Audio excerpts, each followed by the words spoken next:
Magandang araw mga kaibigan. Bigyan natin ngayon ng reaction opinion itong post ni Doc Lorraine Badoy, Lorraine Body. Isinare ni Doc Lorraine Badoy ang post ni Mr. Rigoberto Tiglao at sinagot, may comment, may reaction si Doc Badoy. So, unahin natin itong post ni Mr. Rigoberto Tiglao. Ano? Meeting the Trump, the President Trump, is any first couple's dream. So why would the First Lady skip it for a sudden OFW meet in Saudi? Working visit daw eh. Oo nga naman. Bibihira ang naiimbita sa White House. I think si Pangulong Marcos Jr. ang unang head of state sa ASEAN na naimbita. Matagal na nila itong pinapangarap, lalo na ang First Lady. So ngayon, na naimbitahan na, for the first time sa 3 years ng presidency ng Pangulo, biglang hindi sumama ang First Lady.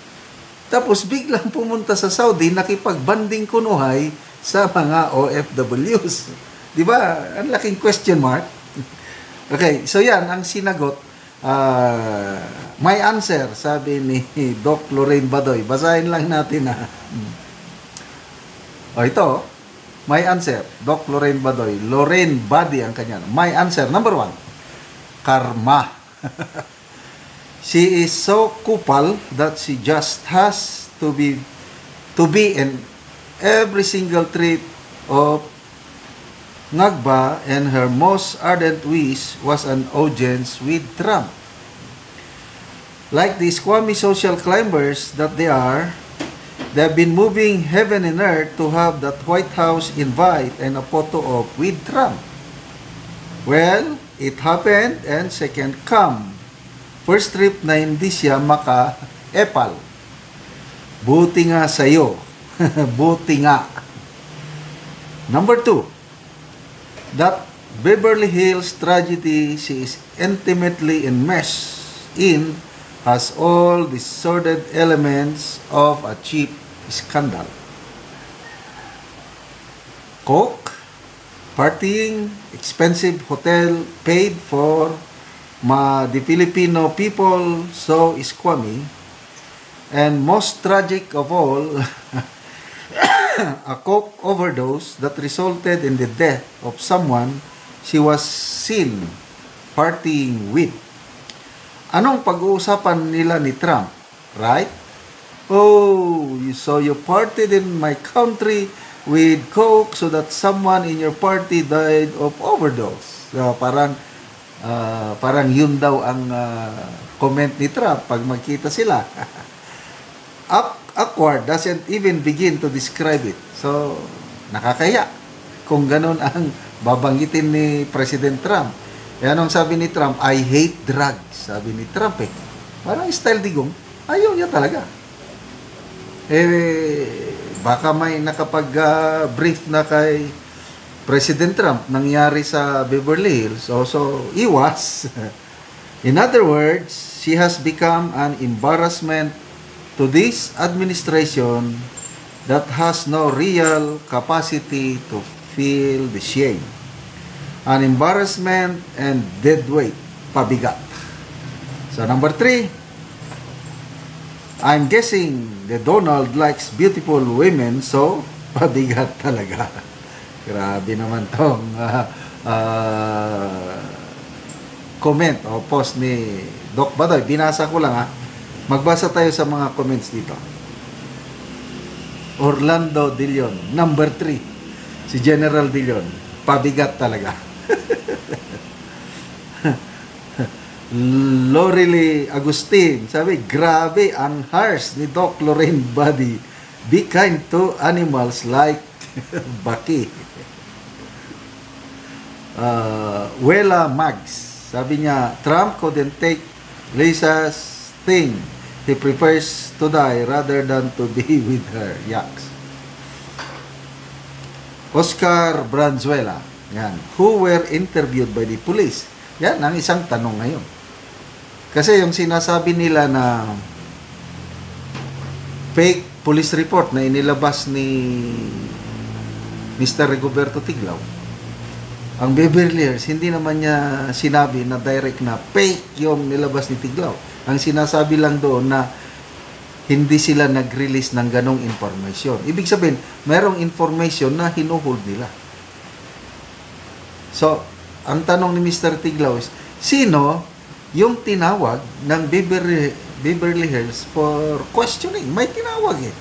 Mayroong isang police report na ipinost ni Dean Chase. Mayroong taong tinawag doon, kailang minarka niya ng black, hindi makita, hindi niya in-expose. So, sino? Mayroong tinawag for questioning. Yun ang dapat nating malaman. Marilihi Inokando in their dreams. Muli na si Sel, ika nga, you are what you wear. Aimee Basilan, you said it right, Doc Lorraine Buddy.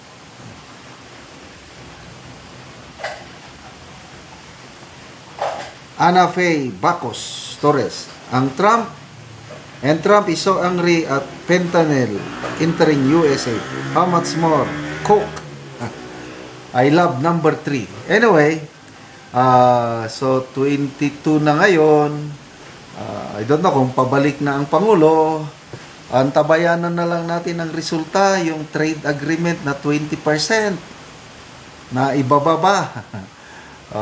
So baka yun na, successful ang trip ng presidente. Bakit?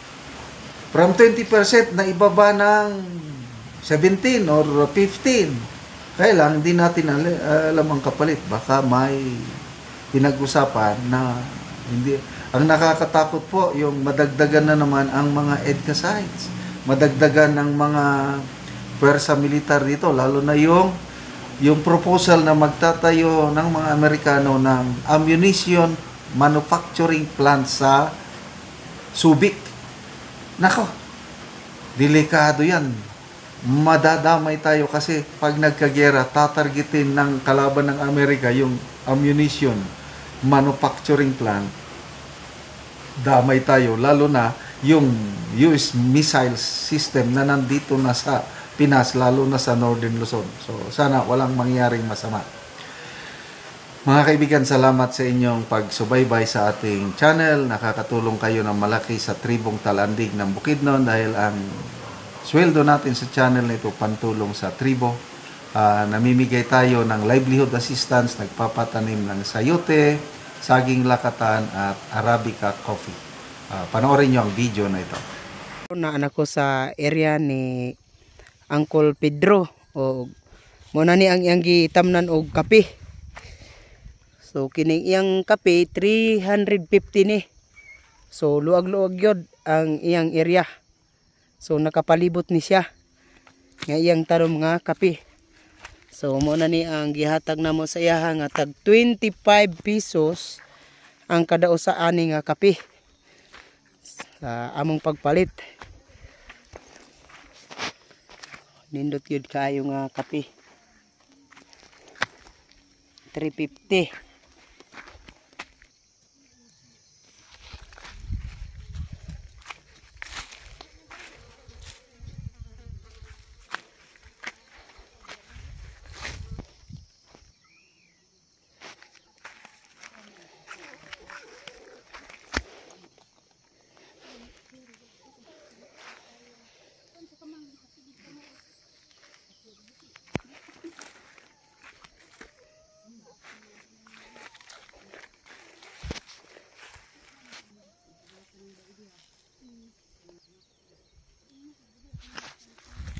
So mayong buntag da kol. Mayong buntag. So pasalamat ko sa Dios nga nakatanom ko sa kape. Og salamat sab sa nagvideo. Nakita gid niya nga ako gid gitanom ang 350 ka punuan. So dalagyon gid kayo ang Ginoo nga usa kini nga makahawas ako sa kalisod. Oo. So salamat gid kaayo sa naghatag, nag-sponsor. Thank you very much. Salamat.